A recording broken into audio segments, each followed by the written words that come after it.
تو وہاں پر تو وہ سارا انہوں نے اپنا ویٹیج اسرائیل کی طرف رکھا ہوا ہے، ایران پر سینکشنز لگائی ہوئی ہیں، اسرائیل کے ظلم کو جو کہ غزہ میں بھی کر رہا ہے وہ ایران پر بھی کر رہا ہے، اس پر وہ خاموش ہے. تو یہ ڈائیکاٹمی ہے، یہ تو ان کی اس کا مطلب ہے کہ صرف وہ بیانات کی حد تک ہے. یہ ورڈز جگلری. نو ڈاؤٹس اگر پریزیڈنٹ ڈونلڈ ٹرمپ اس پہ صداقت رکھتے ہیں، اگر وہ اس میں فورسفلی اسرائیل کو لگام دیتے تو یہ نوبت نہ آتی. اور ڈیفینیٹلی اس میں ٹرمپ ایڈمنسٹریشن کے انوالومنٹ ضرور ہے. وہ چاہ رہے تھے کہ جو آنے والے نیکسٹ راؤنڈ مذاکرات ہیں مسقط میں، جو کہ کل یا پرسوں غالباً، وہ چاہ رہے تھے کہ ایران کو کسی نہ کسی طریقے سے پریشرائز کر کے یورینیم انریچمنٹ کی جو اس میں بندش ہے اس کو ایران کو قائل کرنے کی کوشش کرے.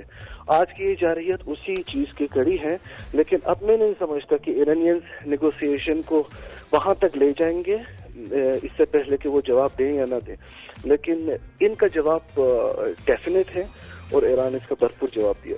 اور ابھی یعنی پیش رفت بھی ہوئی ہے، ایرانی حکام کی طرف سے یہ تصدیق کی گئی ہے کہ ایرانی آرمی چیف پاسداران انقلاب کے سربراہ شہید ہو گئے اس حملے میں. تو یہ جو یعنی آپ اس حملے کو دیکھتے کیسے؟ بڑا ٹارگیٹڈ اور بڑا یہ سوئفٹ حملہ، یعنی کہ جو انہوں نے اہداف بنائے تھے اس کو ٹارگٹ بھی کیا 100%، جیسے ہم نے اسماعیل ہنیہ کے ٹائم پہ دیکھا کہ وہ بھی ایران میں تھے اور ان کو جیسے نشانہ بنایا گیا. تو یہ بھی ایک بڑی تشویش کی بات ہے. اس پر آپ کیا کہیں گے؟ ٹیکنیکل ایشو پہ اتنا میری گرفت نہیں ہے زہیب صاحب، لیکن میں آپ کو بس اس کو میں مزید ریپیٹ کروں گا. Without intelligence and technical support by U S, Israel ایسی کاروائی کرنے بالکل قابلیت نہیں رکھتا. جی یہ میں اسی طرف آپ کی توجہ دلانا چاہ رہا تھا کہ اسرائیل کیا اتنی زیادہ ٹھیک ہے، ہم ویپنز کی دوڑ میں دیکھتے ہیں اور ویسے بھی اسٹرانگ ہے اکنامکلی اور بہت زیادہ ان کا اثر و رسوخ ہے، لیکن یو ایس کی سپورٹ کے بغیر یہ آپ یہ سمجھتے ہیں کہ ممکن نہیں ہے یہ؟ اچھا ایک اور چیز مجھے بتائیے کہ اب کہا جا رہا ہے کہ آیت اللہ مطلب علی خامنائی جو کہ سپریم لیڈر ہیں وہ اعلان کرنے جا رہے ہیں، تو کیا باقاعدہ طور پر وہ جنگ کا اعلان کریں گے، اپنے لوگوں کو تیار کریں گے، یا کیا ممکنہ طور پر اعلان ہوگا اور اس کا الفاظ کیا استعمال کریں گے؟ دیکھیں انہوں نے اپنے انیشل جو ایرانین نیشن کو جو میسج دیے ہیں وہ وہی ٹیٹ فوٹ ہے. جیسے انہوں نے جارحیت کی ہے ایسے ہی ایک کیلکولیٹڈ اور ایک بفٹنگ رسپانس دیا جائے گا. انہوں نے آج نہ صرف جنرل اور ملٹری شخصیات کو نشانہ بنا بلکہ تہران کے مختلف جگہوں میں سویلینز کو بھی انہوں نے شہید کر دیے. ابھی رپورٹس کنفرم ہوئی ہے کہ وہاں پہ خواتین اور بچوں کی بھی شہادتیں کنفرم ہوئی ہیں. تو یہ وہ ریڈ لائن ہے جو کہ آپریشن ٹرو پرومسز 1 اور 2 میں ایران نے جواب دیا تھا، لیکن میں نہیں سمجھتا اب اس میں کوئی لمیٹڈ رکھیں گے. اس میں ڈیفینیٹلی ایرانین فورسز اور جو حکومت ہے وہ ایک لارج اسکیل رسپانس کے بارے میں سوچ رہے ہوں گے. یو ڈیفینیٹلی ول سی یا آج ہوں گے یا بہت ہی جلد ہوں گے، لیکن اس میں دیر نہیں لگ جائے گی. اچھا مجھے بتائیے کہ انٹرنیشنل ایٹامک انرجی کمیشن نے اس پر تشویش کا اظہار کیا، لیکن اس سے پہلے ہم نے دیکھا کہ انہوں نے ایران پر سینکشن سے متعلق بات کی اور ان کے بالکل یہ تشویش بھی ایک ڈرامے کے حد تک ہے. یہ جو آئی اے کے جو ڈائریکٹر جنرل ہے گروسی، ایرانین انٹیلیجنس نے ریسنٹلی بہت ہائی کلاسیفائڈ جو انفارمیشن ہے اسرائیلی ایٹامک انرجی ایکٹیویٹیز کے انہوں نے ڈسکلوز کر دی، اور اس میں آئی اے اور خصوصاً وہ جو ڈبل اسٹینڈرڈ یوز کرتے ہیں بورڈ آف گورنرز جو برٹن، فرانس اور جو جرمنی سو کارڈ E3 کے شیپ میں یہ لوگ ریزولوشن پاس کرواتے ہیں. انفارچونیٹلی آئی اے اپنے ایک نیوٹرلٹی بالکل انہوں نے استعمال نہیں کی، اور پچھلے دنوں یہ جو رپورٹس آئی ہیں سو کارڈ نیوکلیر ایکٹیویٹی کو انہوں نے ڈاؤٹ فل کرا دی. یہ بالکل اسرائیلی ایما پر اور اس کے جو فیک ایویڈنس جو فیڈ کی جاتی ہے آئی اے کو، اور آئی اے اس کو اپنے ممبرانس کو بھی فیڈ کی جاتی ہے، اس پر انفارچونیٹلی ایسے ریزلٹس سامنے آتے ہیں. اور میں نہیں سمجھتا آئی اے اپنے مخلصانہ کردار ادا کر رہی ہے، جبکہ اس کو چاہیے نیوٹرل رہ کے اس معاملے کو دیکھ لیتے ہیں. اچھا مجھے بتائیے اوور دی ایئرز ایران کا یہ موقف رہا ہے کہ یہ جو ہمارا نیوکلیئر پروگرام ہے یہ پازیٹیو پرپزز کے لیے ہے، ہم انرجی سے متعلق یہ پروگرام ہے، اس میں ہمارا کہیں بھی کسی صورت بھی ہم نیوکلیئر ویپن کی طرف نہیں جا رہے ہیں، لیکن دنیا کی طرف سے الزامات لگائے گئے، اسرائیل کی طرف سے، یو ایس کی طرف سے، دیگر ممالک بھی. تو اب یہ جو حملہ ہوا ہے اس کے بعد آپ کیا صورتحال آگے بڑھتی دیکھتے ہیں کہ کیا واقعی ایران اسٹک کرے گا اس پر، اور وہ جو ایران کا موقف تھا کہ ہم نیوکلیئر ہتھیاروں کی طرف نہیں جانا چاہ رہے، تو یہ کیا صرف دنیا کو دکھانے کے لیے ہے، یعنی اس کو آپ کیسے انالائز کرتے ہیں، مجھے بتائیے؟ صاحب بات یہ ہے کہ جب اسماعیل ہنیہ رحمۃ اللہ علیہ کی شہادت ہوئی تھی اور اس وقت ایران کے ٹیریٹریل انٹیگریٹی کے بالکل انہوں نے وائلیٹ کی، اس وقت بھی سپریم لیڈر کے جو سینئر ایڈوائزر تھے انہوں نے کہا تھا ہم ابھی بھی اس اپنے ڈاکٹرائن میں جو کہ نیوکلیئر ویپنز کے بنانا اور اس کا استعمال کرنا پروہیبٹڈ ہے، حرام ہے، حضرت آیت اللہ امام خامنی نے اپنے شرعی فتویٰ کے مطابق اس کو حرام قرار دیا گیا ہے. لیکن اگر دشمن اس کے باوجود الزامات کی بنیاد پر یا بے بنیاد ایویڈنس دے کے دنیا کو یہ ثابت کرانا چاہتے ہو کہ ایران نہ صرف پیسفل نہیں کر بلکہ کوئی سو کال ویپن، تو ایران کے پاس اپنی بقا کی سلامتی اور سورینٹی کی حفاظت کے لیے اور کیا چاہ رہا ہوگا؟ آپ مجھے یہ بتائیں، جب آئی اے ای اے نے 2018 کے بعد ڈونلڈ ٹرمپ کے یک طرفہ انخلا کے بعد جب اپنے 10 سے 15 رپورٹ جاری کی اور اس میں خود ہی آئی اے ای اے نے کنفرم کیا کہ ایران اپنے جو وعدوں پر کمیٹڈ ہے، اس کے برعکس آپ نے دیکھا جو E3 ہے نیوکلیئر ڈیل کے جو دیگر ممبران ہیں انکلوڈنگ جو امریکہ، وہ اپنے جو وعدوں پر عمل درآمد کیے نہیں ہے. اب وہی لوگ آ کے گزشتہ روز ایران کے خلاف ریزولوشن پاس کر رہے. تو میں سمجھتا ہوں یہ جتنے بھی صورتحال ہے اس کے ریسپانسبل امریکہ سمیت وہ یورپی ممالک ہے جو امریکہ کے انخلا کے بعد نہ صرف اپنے وعدوں کی پاسداری نہیں کی بلکہ آئی اے ای اے اور اسرائیل کا ساتھ دے کر بھی صورتحال کو مزید مخدوش کرنے میں انوالومنٹ رہی ہے. اچھا مجھے یہ بتائیے گا، بڑا محتاط انداز میں ظاہر ہے ہم گفتگو کر رہے ہیں اور سارے معاملات کو بھی ہم دیکھنے کی کوشش کر رہے ہیں اور تجزیہ بھی ہمارا ظاہر اس پر جاری ہے. یہ جو اسرائیل کو تسلیم کرنے سے متعلق ایک نیریٹو بنایا جا رہا تھا، اور آپ کو یاد ہوگا کہ ڈونلڈ ٹرمپ نے اس خواہش کا اظہار بھی کیا، محمد بن سلمان سے بھی ان کو انڈائریکٹ ایک میسج پہنچایا کہ مجھے بڑی خوشی ہوگی. پھر ہمارے جو دیگر اسلامی ممالک ہیں وہ کچھ تسلیم کرنے کی طرف جا بھی چکے ہیں.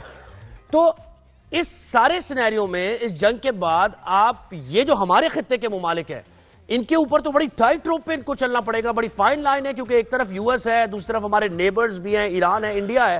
اس تناظر میں ذرا اس پرسپیکٹو میں تھوڑا سا آپ نے کیا یہ سمجھتے ہیں ساؤتھ ایشیا میں ریسنٹ جو وار ہوئی تھی انڈیا کے یونیلیٹرل ایکشن پہ آکوپائڈ کشمیر میں جو ایک حملے ہوئے، اس کے بعد آپ سمجھتے ہیں کہ خطے کے ممالک بالخصوص وطن عزیز پاکستان یا دوسرے جو اسلامی برادر ممالک ہے اس میں دوبارہ سوچ بچار کریں گے کہ اسرائیل کے ساتھ ہاتھ بڑھائیں؟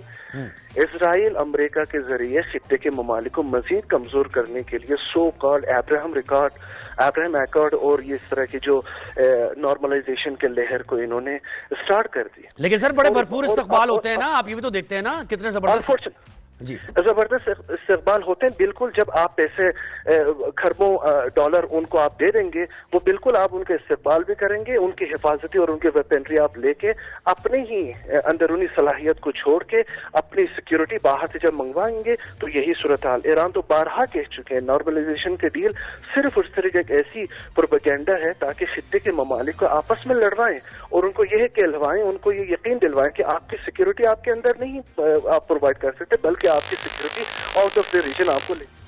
جی بہت افسوس کی بات ہے اتنی ایویڈنس ہونے کے باوجود ساؤتھ ایشیا میں آپ نے اسرائیلی انوالومنٹ کی جو جی، اور آپ بخوبی جانتے ہیں، مجھ سے بہتر جانتے ہیں قطر کا جو کردار ہے، اور پھر غزہ میں جو صورتحال بن رہی ہے اس کی طرف بھی ہم صرف ریزولوشنز ہی ہمارے یہاں آتی ہیں. آپ ایجپٹ کو دیکھیں، آپ قطر کو دیکھیں، آپ میں اب دوسرے برادر ممالک کا نام نہیں لینا چاہتا، آپ دیکھ رہے ہیں ان کے کردار بھی دیکھ رہے ہیں.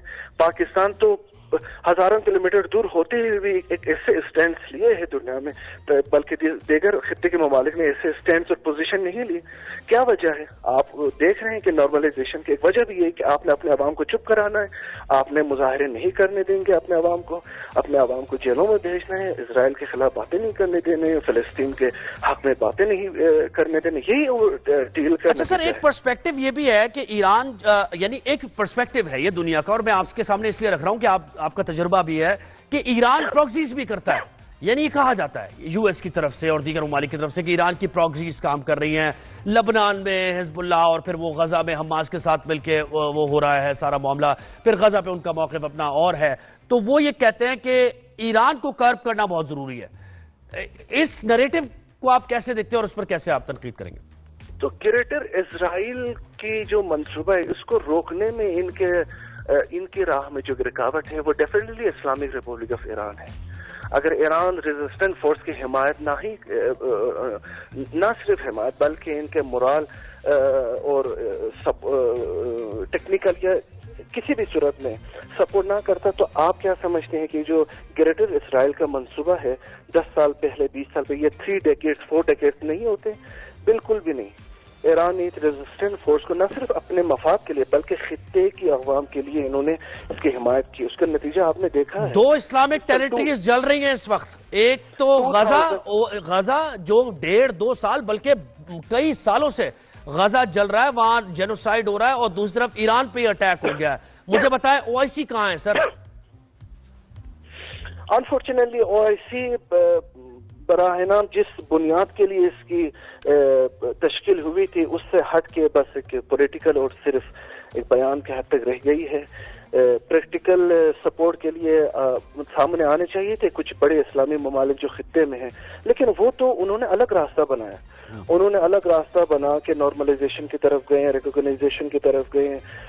بڑی بڑی استقبال مراسمات ہو رہے ہیں جہاں پہ ان کو کچھ اور اسٹینس لینا چاہیے تھا اپنے ایمانی بھائیوں کی حفاظت کے لیے. لیکن آپ دیکھ رہے ہیں, آپ بالکل صحیح بات کر رہے ہیں.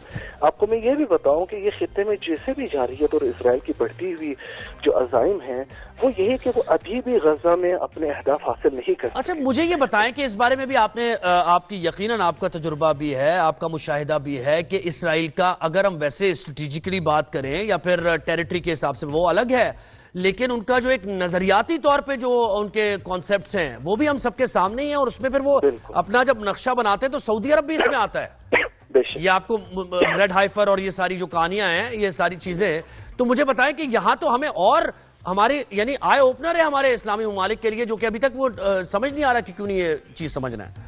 آئی اوپنر تو ہے زہیب صاحب, لیکن انفارچونیٹلی جب اسٹینڈ لینا چاہتے ہیں تب تو یہ پھر نارملائزیشن کا ڈیل چلتی ہے, اور وہاں سے نارتھ امریکہ سے ایک شخص آتے ہیں, وہاں پہ اس کا استقبال کیا جاتا ہے. Over 100,000 billions of dollars in کے ساتھ ڈیل کی جاتی ہے, اور ان سے یہ بھی کہا جاتا ہے کہ جوائنٹ اسٹیٹمنٹ پہ غزہ پہ فلسطین میں بات نہیں کرنی ہوتی ہے, بلکہ اسٹیٹ میں جا کے خواہش کا بھی اظہار ہو جاتی ہے کہ میزبان ملک سے یہ خواہش ہوتی ہے کہ میری عزت افزائی ہوگی اگر آپ اسرائیل کو ریکگنائز کریں. تو یہ صورتحال ہے.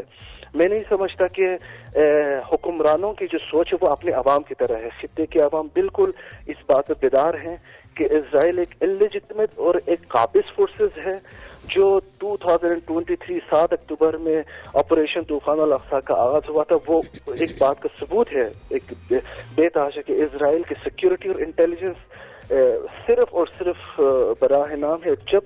جب تک US اس کی حمایت نہیں کرتے اسرائیل کی کوئی ایسی قابلیت نہیں ہے. آپ دیکھ رہے ہیں 7 اکتوبر 2023 سے آج تک وہ ایک حماس, ایک چھوٹی سی تنظیم جو کہ اسلامک ریولوشن کی کامیابی 1979 کے بعد اس کی تشکیل ہوئی, ابھی تک اس کو شکست دینے میں وہ بالکل اور یہ دیکھیں نا کہ میتھڈ ایک ہی ہے. یہ میتھڈ اگر ہم اس کو دیکھیں ایک ہی ہے. افغانستان پر جب اٹیک ہوتا ہے تو یہی کہا جاتا ہے کہ افغانستان کے عوام کے ساتھ ہمارا کوئی پرابلم نہیں ہے, وہاں کی لیڈرشپ آٹوکریٹ ہے, وہاں پر آمیریت ہے. پھر آپ ایران کی تو چھوڑیں ابھی بات, لیکن عراق پر بھی جب حملہ ہوتا ہے US کی طرف سے, وہاں بھی ایسے الزامات لگائے جاتے ہیں جس کے بعد کچھ نکل کے سامنے نہیں آتا. کرنل قذافی کو آپ دیکھ لیں. تو یہ جو ان کا میتھڈ ہے وہ ایک ہی طرح کا ہے کہ وہ یہاں حملہ آور ہوتے ہیں اور نیریٹو یہ بناتے ہیں کہ ہمارا وہاں کے عوام کو بلکہ ہم ان کے نجات دہندہ ہیں, lander of the last resort. آپ اس کے بارے میں کیا کہیں گے؟